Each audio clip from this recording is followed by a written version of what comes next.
So Donald Trump is now suggesting that Republicans expel Democrats in Congress who bring articles of impeachment. And really, should we be shocked by this? This is the same guy who has had judges arrested, the same guy who is absolutely ignoring the Supreme Court.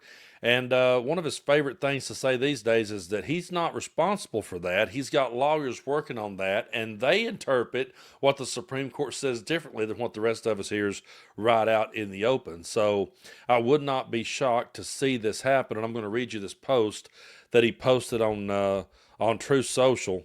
It's pretty long-winded, but of course, there's going to be some all-caps moments coming. But here we go. He says, the Democrats are really out of control. They have lost everything, especially their minds. These radical left lunatics are into the impeachment thing again. They have already got two no-name little respected congressmen, total whack jobs, both throwing impeachment of Donald J. Trump around. And for the 20th time, even though they have no idea for what I should be impeached, maybe it should be for cleaning up the mess that they left us on the border, or the highest inflation in the country's history, or perhaps it should be incompetent withdrawal from Afghanistan, or Russia, Ukraine, or the attack on Israel on October 7th, that only proceeded because they allowed Iran to regain great wealth. These congressmen stated that they didn't know why they would impeach me, but we just want to do it. The Republicans should start to think about expelling them from Congress for all the crimes that they have committed, especially around election time. These are the very dishonest people that won't let our country heal. Why do we allow them to continuously use impeachment as a weapon against the President of the United States, who, by all accounts, is working to save our country, in all caps? It's the same playbook they used during my first term, and Republicans are not going to allow them to get away with it again. These are total lowlifes who hate our country and hate everything we stand for. Perhaps we should start playing this game on them and expel Democrats for the many crimes they have committed. And these are real crimes. Remember, Shifty Adam Schiff demanded a pardon, and they had to use the power of auto pen and a full pardon for him and the unselect committee of political thugs to save them from expulsion and probably worse. First of all, what real crimes have these Democrats committed? Donald Trump loves to always throw those kind of accusations out there, but he never brings any evidence. I guess in his mind, the real crime is calling Donald Trump out. Now, I'm no legal expert, I'm no attorney, but we can all sit back and see exactly what Donald Trump is doing. We can see the way that he's going about ignoring the rule of law, ignoring the checks and balances, ignoring the Supreme Court, locking up judges, now threatening to expel Democrats. None of this should shock us because the Supreme Court gave a criminal immunity. And this is what happens when you give a criminal immunity, and this is why that we tried so hard to sit here every day, day in and day out, leading up to the election and warn people about what was headed our way.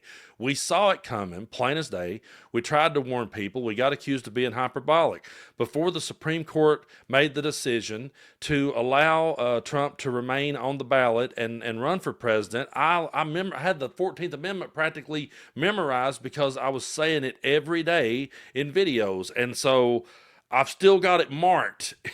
I still have the marker in there where I've read this one so many times.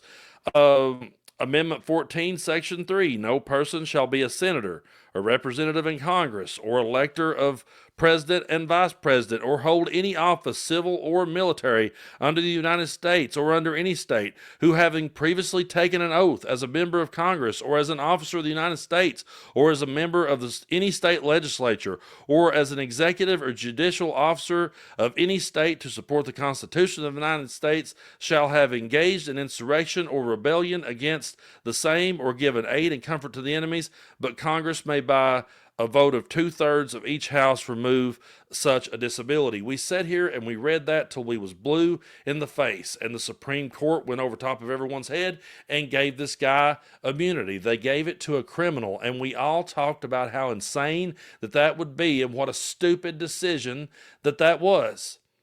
To allow that dude to stay on the ballot and then to give him immunity for official acts when we all know that he will always call anything he does official, and even if that means expelling Democrats who now call to impeach him or disagree with him on anything, because he has been spending his entire career painting this picture of radical left lunatics.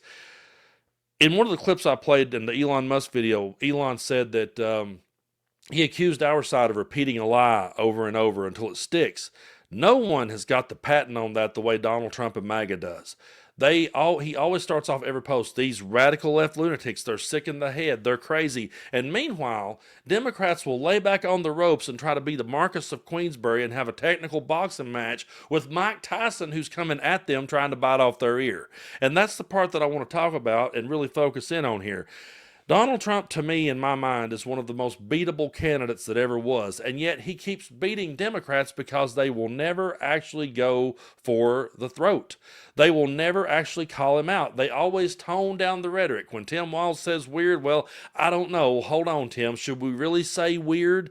Yes, we should say weird, and we should also point out when he goes on national television and plops down on a chair and says that gas is $1.98 in several states, and it's $1.88 in some states. When he makes bold and ridiculous claims like that, you come back at him and you say one of two things. You say, hey, either this guy is mentally slipping, they talked about Sleepy Joe the entire time. They talked about Joe Biden slipping into dementia. Some people would say, well, we shouldn't play that card. Well, it's one of two things. Either he's slipping into dementia, he's being lied to, or he's flat out lying himself, or maybe a little bit of all three. But you call this stuff out. You have to call this stuff out when it happens. You have to continue to stand up and call it out. We can sit here and we can bring articles of impeachment all day long, and we are within our rights to do so. But here he is, expel him. That's an official act. The Supreme Court gave him immunity. We're going to be going in circles with this guy forever because of what they gave him. So what you do is when he comes out and makes these ridiculous claims, you don't come out there and just sit there and give the same political, boring answer that we've been hearing for the last 40, 50 years. That's what people are tired of, and that's why people gravitated toward Donald Trump in the first place. I think the dude is absolutely insane. Okay? I don't understand how anyone couldn't see through his bullshit. However, he did resonate with people because he didn't sound like a politician. People lost faith in politicians. They lost faith in both parties. And Donald Trump came along and they heard something. They just heard him lashing out and saying whatever he said, and he sounded like the drunk uncle at the end of the bar. I'm not saying that we go full drunk uncle at the end of the bar. All I'm saying is we turn around and give it back to him when he comes out and says this ridiculous shit. You stand up to him and you come back at him. And I know I make a lot of boxing and wrestling analogies on the channel, but I just always go back to the Attitude Era in the WWE. When Stone Cold Steve Austin broke out and became famous, no one had ever seen anything like that before. No one had ever seen a dude who would just flip people off. They'd have to blur out his middle finger, but no one had seen that. No one had heard profanity really in promos. No one had heard the sacrilegious, over-the-top things that he would say and do, and no one had ever saw someone just beat up the announcer for no reason, or just beat up the referee for no reason, or just drag a fan across the rail, or whatever. It was so over-the-top and outlandish that people cheered for it. He would have been a bad guy in any other era out there. He would have been an absolute bad guy. He would have been booed out of every room in the building in the 50s and 60s, but in the 90s, it was a different time, and people got behind it, and they rooted and cheered for it. Same way they're rooting and cheering for Donald Trump today, by the way, but I'm going somewhere with this. So for a while, you had these guys who were good guys. They came off like goody two-shoes who would come out and say, this guy's got no respect for nothing. This guy has no respect for the way that we wrestle. He's got no respect for the referee. He's got no respect for the rules. This guy's a disgrace. And those people got booed out of the building. And then along came The Rock. And The Rock was the first one to step up and say, I'll come down there and I'll slap that goatee off your head, you piece of trailer park trash. And when he did, the whole crowd popped because they had never heard anyone give it back to Stone Cold. No one had ever had the guts to stand up and give it back to him. And that WrestleMania, when it was The Rock versus Stone Cold, the crowd was split. They didn't know who to cheer for because they loved seeing someone stand up to the bully. And I've made that analogy before here on the channel, but Donald Trump, he's giving you low-hanging fruit all day long to run with.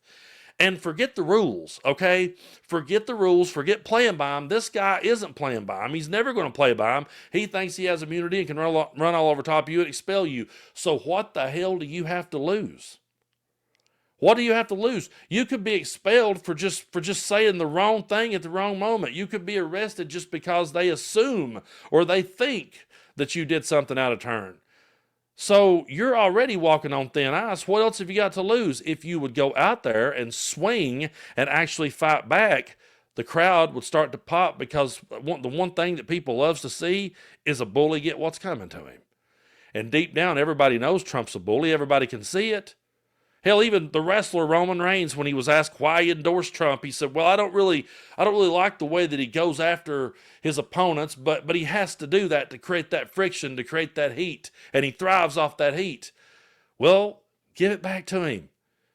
Give it back to him. He's giving you all this low-hanging fruit to use. All you got to do is just absolutely throw it back. And people would at least respect you for throwing it back. And if you talked about the issues at hand and brought out what people are really going through, and you said, hey, this guy has not fulfilled no campaign promises. You're not getting cheaper eggs. You're not getting a lower grocery bill. Gas ain't $1.98. The dude is absolutely delusional. You're going to have to play that way. You're going to have to go for the throat. You can sit there and you can bring up articles of impeachment all day. And you can sit there and you can shout, well, he shouldn't have been on the ballot all day. And we agree 100% on that. He never should have been. But we're past that now, and we're over here. And his crowd is never going to listen to that logic. So you have to start talking about the issues at hand, and you have to start calling him out for the insane stuff that he says. So we're going to be in for the long haul. It's not going to be easy, but the one thing we have to do is stick together, stand up, and start fighting back, and fight back with the issues at hand. Because I'm telling you, Donald Trump is giving the Democrats so many openings to not even have to expel him, but to just simply, or not even have to impeach him, but to beat him on the issues. They've got it. He's giving you the win. Take it. And when you take it, celebrate it. Stand up and thump your chest and say, we did it. No one would have watched The Rock if he'd have said, well, I think I might have a shot. I think if the referee will make him play by the rules, I might have a shot. No, when he said, I'm going to take you to the SmackDown Hotel and lay the SmackDown on your candy ass, the crowd cheered. We're going to have to get out of our comfort zone, and we're going to have to go for the throat. This guy is not playing by the rules. And you can't play by the rules with a guy that's threw him out the window. When Tyson decided to bite Holyfield's ear and charge at him, it was no longer a boxing match. The rules were out the window. There was no, okay, how can I scientifically win this thing?